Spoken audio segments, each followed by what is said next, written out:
दादा दादी कहते थे। हेलो छोटे दोस्तों, आज हमारे चैनल दादा दादी कहते हैं में आपका स्वागत है, जहां हम एजुकेशनल और मोटिवेशनल स्टोरीज शेयर करते हैं जो आपके दिलों को खुशी और ज्ञान से भर देती हैं।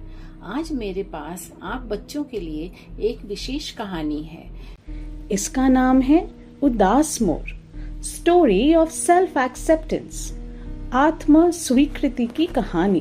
क्या आप तैयार हैं? आइए शुरू करें। क्या आपने कभी सोचा है कि हम अपनी तुलना दूसरों से क्यों करते हैं?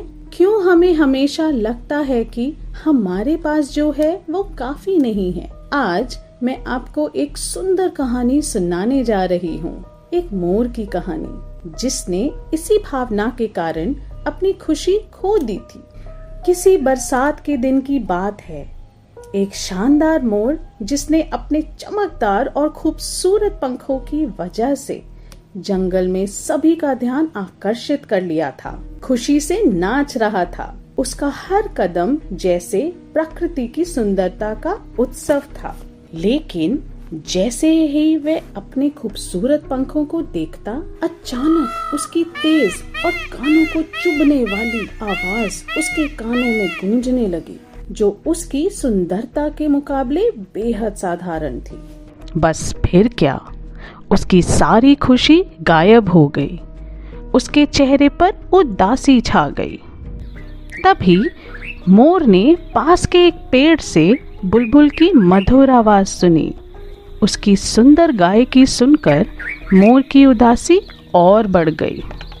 क्यों मेरी आवाज इतनी कानों को चुभने वाली है? बुलबुल कितनी सुंदर गाती है और मेरी आवाज, क्या मैं इतना बदकिस्मत हूँ? उसका दोस्त बंदर उसकी मदद के लिए आता है। मोर उसकी ओर देखता है।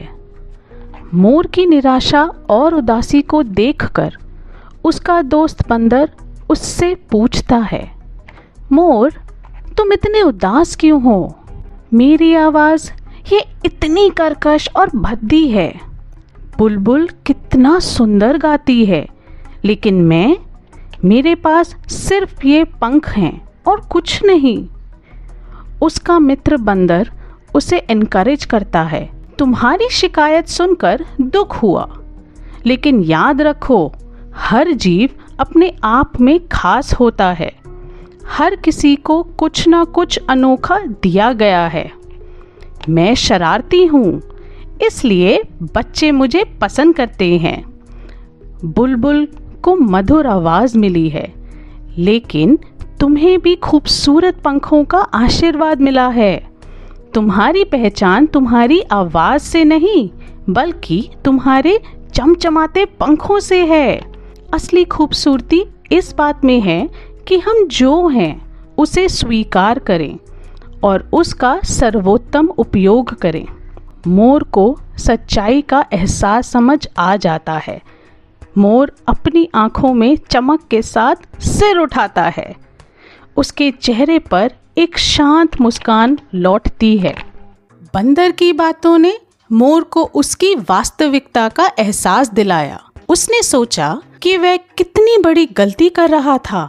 दूसरों से अपनी तुलना करके अपने आशीर्वाद को भूल गया था। मोर फिर से खुशी खुशी नाचने लगता है।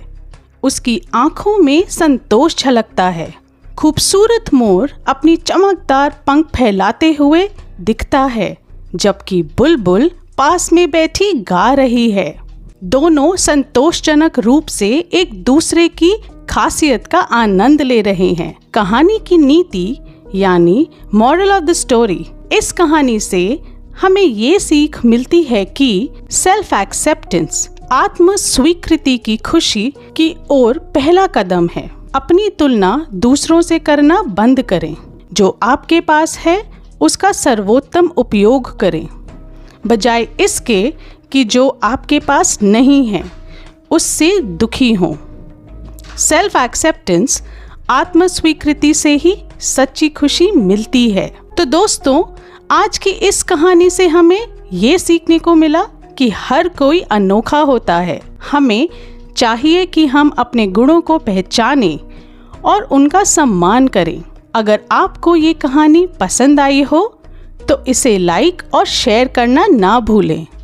और हाँ, हमारे चैनल को सब्सक्राइब करें ताकि आप और भी ऐसी मोटिवेशनल कहानियाँ सुन सकें। अगली बार तक सीखते रहें, बढ़ते रहें और मुस्कुराते रहें। अलविदा।